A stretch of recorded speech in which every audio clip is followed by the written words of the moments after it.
The fable of Isis and Osiris is a great drama, which is termed the Passion Play of Egypt. This fable is Egyptian, and since the Egyptians transcended in wisdom, perhaps this fable obscurely signifies something more than a fable. This account of Isis and Osiris are from fragments of Egyptian religious literature. The story, then, is in substance as follows. The goddess Nut was the daughter of Shu and Tefnut. Nut brought forth 5 children in 5 days in 5 different locations. On the first day she brought forth Osiris, and the place of his birth was Mount Nisa in Arabia the Happy. This Mount Nisa in Arabia could possibly be the true Mount Sinai, also known as Jebel al-Lawz, located in modern-day Saudi Arabia. Later, Osiris became the king of Egypt and would transform the country from its barbarous existence into a happy and communal society. Osiris taught men agriculture and encoded a rule of law. He taught them to show reverence towards the gods and how to worship them.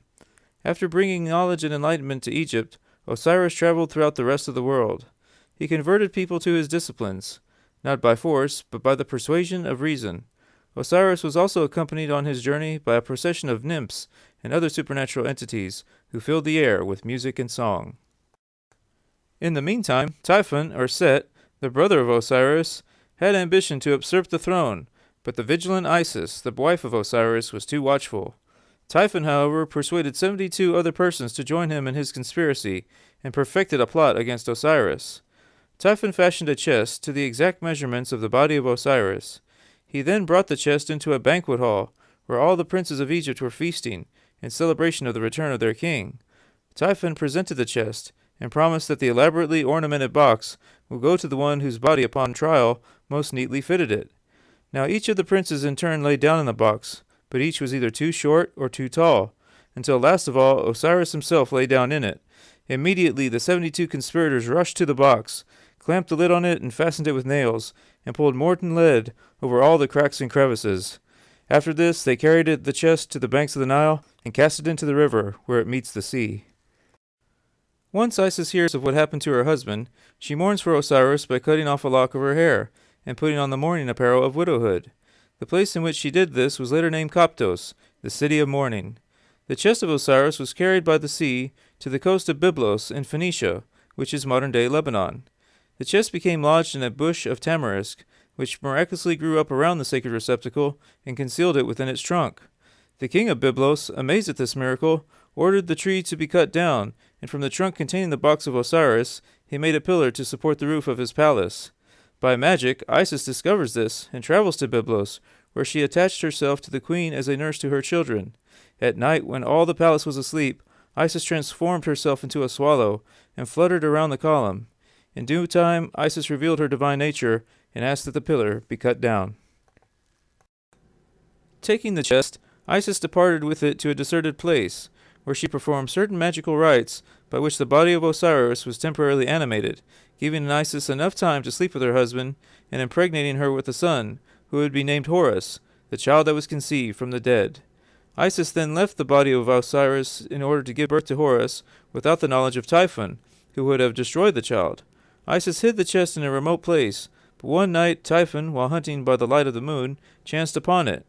Knowing Isis to be proficient in magic, Typhon tore the body of Osiris into 14 pieces and scattered them all over Egypt. At this time, Thoth, the prince of law, came to the assistance of Isis. Thoth also prophesied that Horus would sit upon the throne of his father and rule the double empire of Egypt. Upon the advice of Thoth, Isis hides the child in a papyrus swamp. Leaving her son, Isis constructs a magical boat from papyrus and travels across Egypt looking for the scattered pieces of her husband. As she gathered the parts, she encased them in a magical mummy composed of wax, incense, and grain seed. She finally recovered all the parts of Osiris except for the phallus, which had been thrown into the river and devoured by 3 fishes. This organ Isis reproduced in gold, and having performed all the ceremonies necessary to ensure the life of Osiris in the underworld, she returned to her son Horus. Now we turn from this fable and interpret the meaning behind the allegory. Osiris represents the sun, and Isis the moon.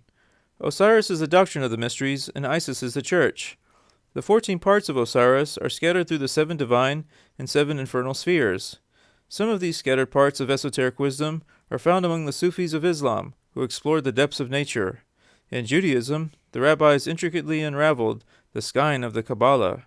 In India, they contemplated the triple-headed Brahma, and the Rosicrucians attempted to recast the molten sea that stood before the temple in Jerusalem. All of these different disciplines together are Isis searching for the members of her Lord.